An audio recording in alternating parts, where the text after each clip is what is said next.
रोक लेती है आपकी निस्बत।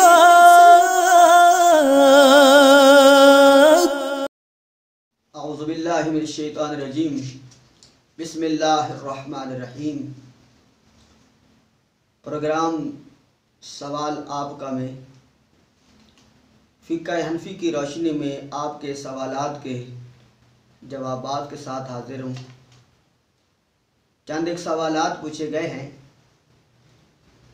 पहला सवाल है, अगर कोई शख्स काम की गर्ज से या उम्रा की गर्ज से सऊदी अरब गया, वहाँ छुप गया और जब मौसम हज आया तो उसने हज पढ़ा, तो क्या उसका हज हो जाएगा? अगर कोई शख्स उम्रा की नीयत से, उम्रा के इरादा से गया और वहाँ पर छुप गया, तो ये शरअन भी और कानूनन भी जुर्म है। इसी तरह अगर कोई शख्स वहाँ पर काम के इरादा से रह रहा था और वहाँ की हुकूमत की इजाज़त के बग़ैर, उनके तरीक़ा कार को इख्तियार किए बग़ैर अगर हज करता है तो ये कानूनन जुर्म है, लेकिन उसका फ़रीज़ा हज अदा हो जाएगा, क्योंकि हज अफ़आल का नाम है। जब उसने मनासिक के हज को पूरा किया तो उसका फ़रीज़ा अदा हो जाएगा। इसी तरह दूसरा सवाल है, अगर किसी का कोई उज़्व कट जाए तो क्या वो मस्नूई उज़्व लगा सकता है? बिल्कुल वो मस्नूई उज़्व लगा सकता है। इसकी दलील तिरमिज़ी शरीफ और नसाई शरीफ की हदीस मुबारका है कि जंग किलाब में जब एक सहाबी रसूल की नाक कट गई तो उन्होंने चांदी की नाक लगवाई। जब उसमें बदबू पड़ गई तो अल्लाह के महबूब अलैहिस्सलातु वस्सलाम ने हुक्म दिया कि आप सोने की नाक लगवाएं।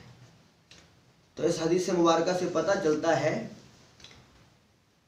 कि अगरचे मर्द के लिए सोना हराम है, लेकिन अगर ज़रूरत हो, मजबूरी हो, तो फिर न सिर्फ जायज़ है बल्कि अल्लाह के महबूब अलैहिस्सलातु वस्सलाम का हुक्म है। इसी ही से मुतल्लिक़ एक दूसरा सवाल है, क्या प्लास्टिक सर्जरी करवाई जा सकती है? अमूमी तौर पर लोग होंठ कट जाए, कान कट जाए या चेहरे के ऊपर कोई बदनुमा दाग बन जाए तो प्लास्टिक सर्जरी करवाते हैं। अगरचे इसमें उलमा का इख्तिलाफ है, लेकिन मेरे नज़दीक अगर ज़रूरत हो तो प्लास्टिक सर्जरी करवाना जायज़ है। और ज़रूरत से मुराद यह है कि अगर किसी औरत का चेहरा झुलस जाए तो सारी ज़िंदगी इसी हालत में गुजारने की बजाय अगर वो साहिब इस्तिताअत हो और वो प्लास्टिक सर्जरी करवाना चाहे तो वो करवा सकती है। लेकिन फैशन के तौर पर या बुढ़ापे में जवान नज़र आने के लिए अगर कोई प्लास्टिक सर्जरी करवाता है तो इसकी इजाज़त नहीं है, लेकिन ज़रूरत के तहत प्लास्टिक सर्जरी करवा सकते हैं।